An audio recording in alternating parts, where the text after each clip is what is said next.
explore the land of yin, I always take one on the chin. And now this lioness has almost made me tame. I can't reveal her name, but eggplant is her game.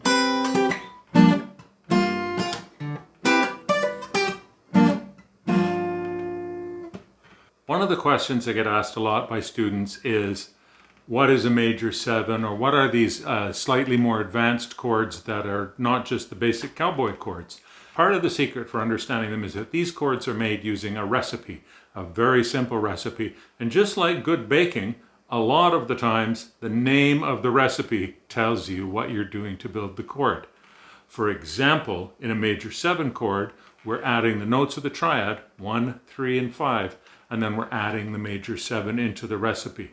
Come on with me now, and I'm going to show you exactly how this works and where to find these notes on your guitar and how to demystify this whole process so it's simpler for you to manage on your own without having to memorize a bunch of crazy stuff.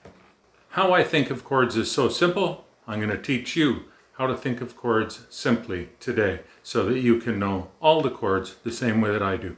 Let's talk about the simple fundamentals, or the keys to understanding the chords, harmony, everything. It's all very, very straightforward.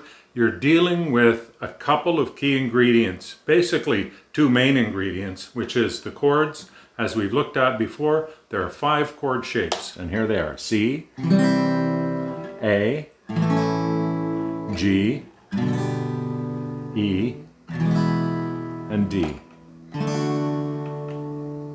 We use each of those 5 shapes to make an infinite variety of chords in any key signature, and I'll show you a little bit about that today. Each of those 5 chords has a corresponding scale shape that goes along with it. Tool number 2 that's going to help us understand all of this is the corresponding scale that matches each of these chord shapes. Here's the C chord, and here's the shape of the C major scale that lies underneath that.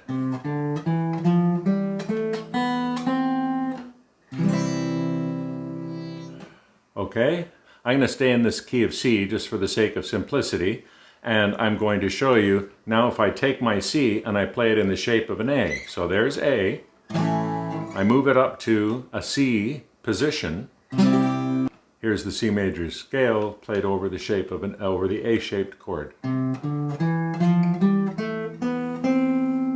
And there's the A shape again. The next chord shape that we use is, of course, the G chord.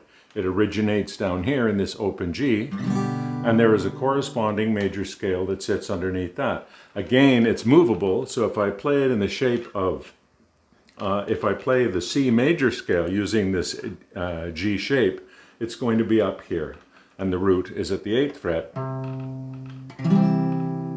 And here's the scale underneath.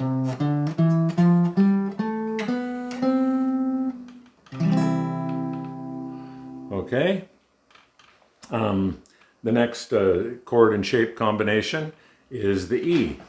Here's the chord and scale in the shape of E. So my E is down here at the, but of course it can be moved all over the guitar. I'm going to move it up here to the 8th fret. That gives me a C. And the scale underneath that E-shaped chord is.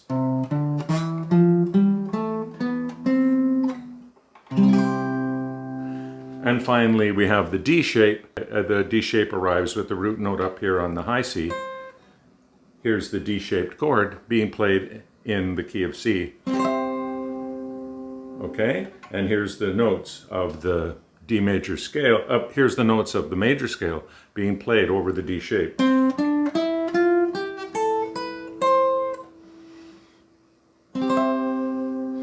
So the essential thing to understand here is that we have these chords. Each one has a corresponding scale. Let's look at take a zoomed in view of just one of the scale shapes for today. My student asked about a major 7 chord.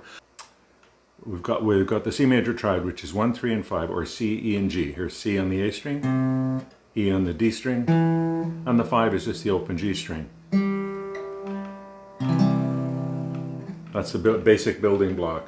to build the major 7 chord, we're playing that basic triad, 1, 3, 5, and we're adding the major 7. Now the major 7 in the key of C is the note B. It's the 4th fret of the G string is the note B. If you don't know all the notes on the neck right away, send me an email and I'll send you a free diagram that shows all the notes on the neck. And you can look them up as you go and become familiar with the notes on the neck as you're building these chords and as you're using them in your songs. Okay, so here I'm using the same 1, 3. I'm skipping the 5 in this case. I'm replacing it with the major 7. Okay, and then I can double I can leave the open B string because that's a doubled major 7. It's the same note as this. Okay. When I play all of these chords, you'll notice that for some of them, the 5 disappears in the chord. See, here I'm playing in the C7, 1, 3, flat 7, and then 1. And there is no 5, okay? And this is one of the things that you're going to notice about lots of guitar voicings, is that very often we use voicings that do not include the full recipe of a chord. And when that's the case, as in the C7 here, or the C major 7 here, when that's the case, what we do is we begin by reducing chord tones that are not really essential in terms of establishing the sound of the chord that we're looking for. So we strip chords down a little bit on the guitar, and that's an accepted practice. Now, if I look closely at my scale layout, I can see that the next note below the major 7th is the flat 7th. And the recipe for my 7 chord is 1, 3, 5, flat 7. The next chord that we build in this way, built on top of the triad, is the 7 chord in this C shape. So instead of playing the 4th fret on the G string here, which is the B, I'm bringing that down to the B flat, and that's the flat 7 note. And if I hold this down here, I have a nice C7. And that structure, of course, is movable all over the guitar. Up here, it's a D7. Back in the 20s and 30s, instead of using major 7 chords, in a lot of jazz and popular jazz, we used the 6 chord. It was more popular. The 6 chord is the same note on the G string, but now a semitone lower, because the 6 is a semitone below the flat 7, and here's a C6 chord. So if we look at that same triad, starting here, 1 and 3, this note here is the A, and that's the 6, of course, of a C. So if I play this chord, okay, which is basically the shape of an A minor with a C root, that's a C6, and I've achieved that by just moving my finger down 1 semitone. So I have the C major 7, the C7, the C6. That's the main chord in Mac the Knife. And so those are the main variations of moving the 7. The major 7, the 7, and the 6. Okay, so now you know 3 new chords. All we're doing is taking one note and moving it by 1 semitone, using the adjacent notes, major 7, flat 7, and 6.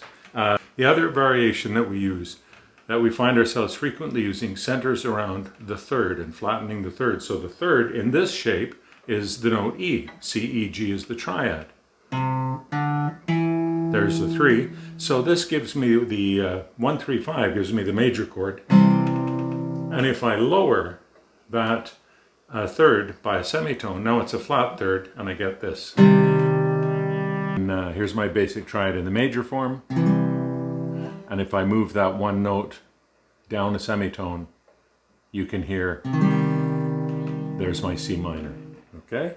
One last common variant is to add the flat 7 to the minor. So there's my minor, and I learned about the flat 7 a moment ago when I was building major 7s and 6s. Here's the flat 7 note, which is the B flat. And here's my minor with the B flat added. And I use that voicing quite a lot. It's a beautiful minor 7th voicing. So what we wanted to look at today is how do we use our awareness of the scale tones, okay, just the major scale, and our awareness of the basic chord shape to vary the chord into the most common variations that we come across. The 7, the major 7, sometimes the 6 in older jazz, and the major and minor 7. So those are all explicitly shown to us if we just look at the layout of the major scale and the basic design of the chord that we're starting with. And we have a similar roadmap available to us for all 5 of the caged chords. Okay, so I'm going to shoot another episode. I'm going to shoot my next episode working up the caged spelling. This one was the C chord, the first letter of caged. The next one I do is going to be the A chord, and I'll show you all these same variations available to us in the A shape. And we want to learn all 5 of these because it demystifies the chord construction of these common chords that we use, and it also helps us to become more familiar with the connection between a particular note of the major scale and how that fits into a particular parent chord. If you're interested in more lessons like this, come on back and visit me here. And in the meantime, there's a couple of things here that you can check out that'll help you to understand some of these concepts in a practical way. My name's Bonner. I hope I'll see you again soon.